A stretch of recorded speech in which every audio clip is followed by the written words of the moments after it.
probiotik adalah bakteri baik yang terkandung dalam cairan. Nah, prebiotik adalah makanan dari si bakteri tersebut.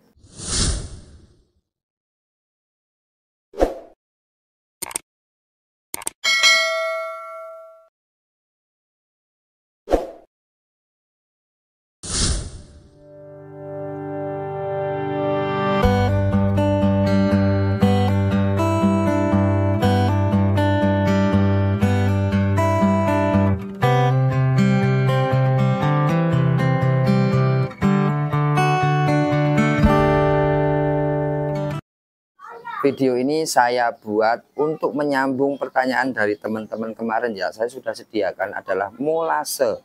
Jadi kemarin itu ada yang bertanya, Om, EM4 apakah namanya probiotik begitu ya? Nah, probiotik itu sebenarnya merek dagang saja. Bakteri baik saja. Kalau E4 itu adalah merek dagang seperti itu ya. Nah, kebetulan saya memakai sel multi tuh, sel multi. Nah, saya akan menjelaskan antara probiotik dan prebiotik. Probiotik adalah bakteri baik, prebiotik adalah makanan dari bakteri baik tersebut. Jadi teman-teman kalau pakai E4 itu biasanya dicampur sama molase. Kalau treatment air boleh ya, daripada tidak sama sekali ya.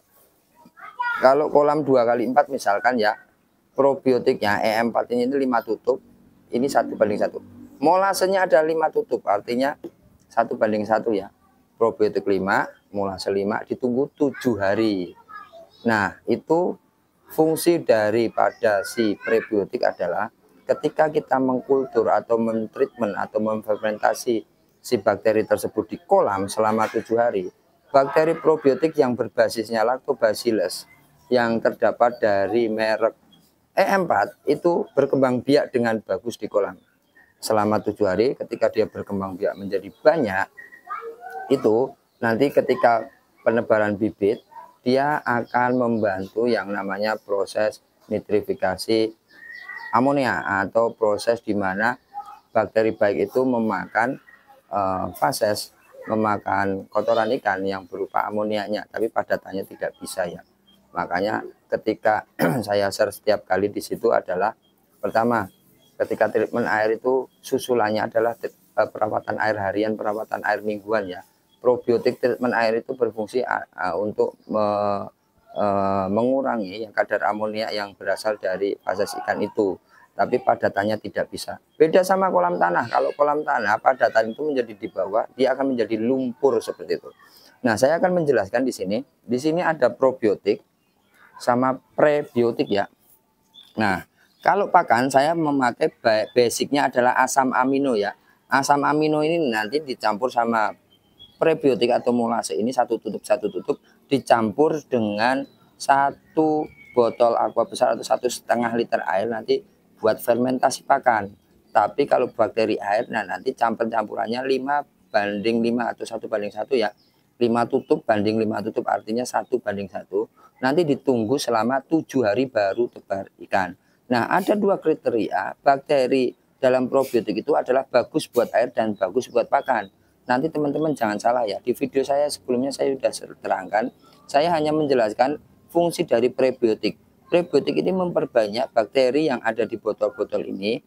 Misalkan pakan ya nanti ditaruhnya pakan sama molase ini, prebiotik ini di botol, dia akan berkembang biak di situ dicampur sama pakan. Nah, kalau di air berarti treatment awal itu dicampur sama molase sama probiotik itu di kolam, seperti kolam saya di belakang ini sudah treatment ya.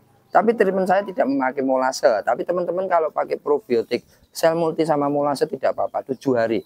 Tapi saya menggunakannya adalah urea, TSP, garam grosok ya. Di situ saya treatment 5 hari saja. Setelah itu hari ke-6 baru tebar bibit.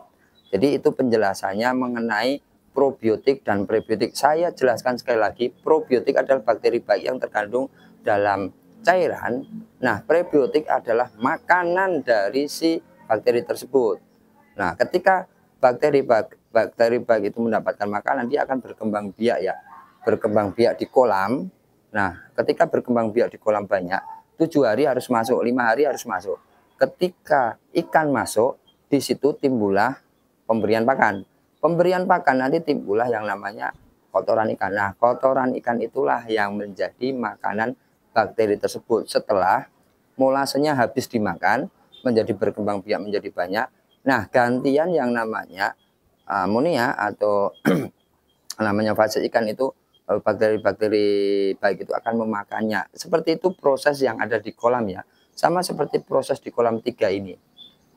Walaupun airnya hitam, ikannya set ini 20.000 ekor, ukurannya adalah 5667. 20.000 ekor kolam 2x4 itu kurang lebih ya. Kurang lebih itu adalah 40 kilo, 10 kilo. 45, 6 itu 500, 2 kilo, 2 kali 40 kilo. 40 kilogram ikan masuk ke dalam kolam 2x4. Itu wow banget, banyak banget. Makanya dari awal saya sudah membicarakan bahwa treatment air itu penting ketika pemberian bibit banyak atau isi ikan banyak, pemberian pakan makin banyak, disitulah bakteri baik bekerja secara aktif. Tapi jika memang dia 1 minggu tidak diganti air, biasanya probiotik itu akan kalah dengan yang namanya amonia tersebut. Makanya ada perawatan air harian, perawatan air mingguan. Seperti itu penjelasannya. Terima kasih, mudah-mudahan bermanfaat ya. Perbedaan antara probiotik dan prebiotik dalam budidaya lele. Terima kasih, salam sukses berjamaah Tani Lele Nusantara. Salam hangat dari Kota Karawang, Jawir Farm. Terima kasih.